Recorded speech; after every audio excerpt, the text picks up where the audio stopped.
मोदी जी को ट्विटर के ऊपर अमेरिका ने अनफॉलो कर दिया है, व्हाइट हाउस ने अनफॉलो कर दिया है, पोटस के ऑफिशियल ट्विटर हैंडल ने अनफॉलो कर दिया है राष्ट्रपति के। लेकिन ये गंभीर विषय तब हो जाता है सिर्फ मोदी जी को नहीं बल्कि भारत के राष्ट्रपति को भी अनफॉलो किया है, भारत की एम्बेसी को भी अनफॉलो किया है। अगर अभी भी आपको समझ में नहीं आ रहा कि ये क्यों हुआ है और आपको ये कॉमन सी चीज दिख रही है, उसकी वजह यह है कि आर पार का डिबेट नहीं है इसके ऊपर। उसकी वजह यह है कि पूछता है भारत के डिबेट नहीं है सारे इशू के ऊपर। पर अंतर्राष्ट्रीय मीडिया ने बहुत अच्छे से इसको छापा है और आज हमको अपनी आंखें खोलनी चाहिए। ये क्यों हुआ है? ये इसलिए हुआ है कि यूएसए का एक कमीशन है जो अंतरराष्ट्रीय स्तर के ऊपर रिलीजियस फ्रीडम को देखता है। उसका नाम है United states commission on international religious freedom, short form है यूएससीआईआरएफ।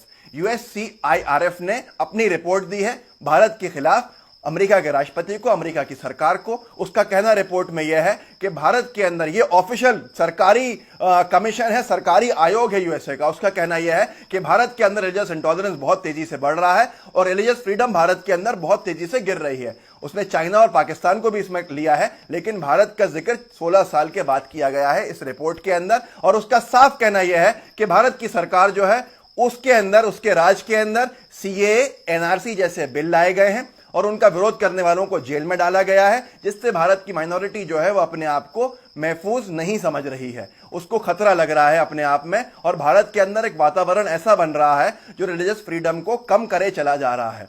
भारत में इंटॉलरेंस बढ़ रहा है। अब इस सब के बाद उसने ये तक कहा है उस कमीशन ने कि भारत को ब्लैकलिस्ट करना चाहिए और भारत के ऊपर सैंक्शन लगाने चाहिए। ये वही कमीशन है जिसने आज से 16 साल पहले 2004 में 2002 के दंगों की वजह से मोदी जी के ऊपर सैंक्शन लगवाए थे और मोदी जी का जो यूएसए की एंट्री थी वो प्रोहिबिट करी थी, प्रतिबंधित कराई थी। ये वही कमीशन है। इसने अब 16 साल के बाद फिर अपनी रिपोर्ट में कहा है कि भारत के अंदर माहौल सही नहीं है। अगर आपको अभी भी लगता है कि मोदी जी की राज के अंदर डंका बज रहा है भारत का अंतर्राष्ट्रीय स्तर पे, तो दोस्तों आप अपने आप में अनभक्ति का एक छोटा सा घूंट पी चुके हैं, क्योंकि आप गोदी मीडिया को देख रहे हैं और वो आपको छोटी सी छोटी चीज बड़ी करके दिखाती है और बड़े बड़े डेवलपमेंट्स जो है उसके ऊपर कोई चर्चा नहीं होती। ये बहुत बड़ा डेवलपमेंट है। अगर आपको आज भी लगता है कि ये चीजें कॉमन है कि भीड़तंत्र लोगों को मार दे, जय श्री राम के नारे नहीं लगाने में मार दे, वंदे मातरम नहीं कहने में मार दे, किसी का लिबास देख के उसको मार दे और उसको मारने के बाद जो उसके कातिल हों, झारखंड में जो तबरेज अंसारी के कातिल थे उनका स्वागत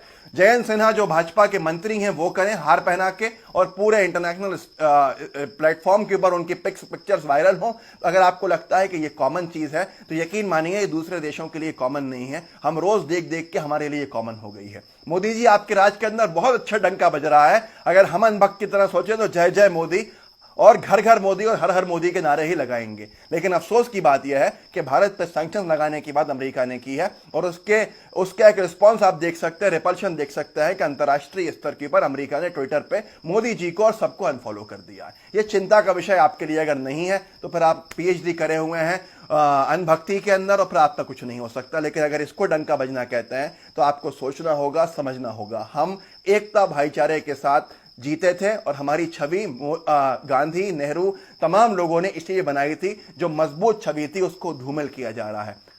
थोड़ा नींद से जागिए, होश में आइए। मोदी जी भगवान नहीं है, थोड़ा समझिए और उनको भी सवालों के घेरे के अंदर खड़ा कीजिए। जय हिंद, जय भारत।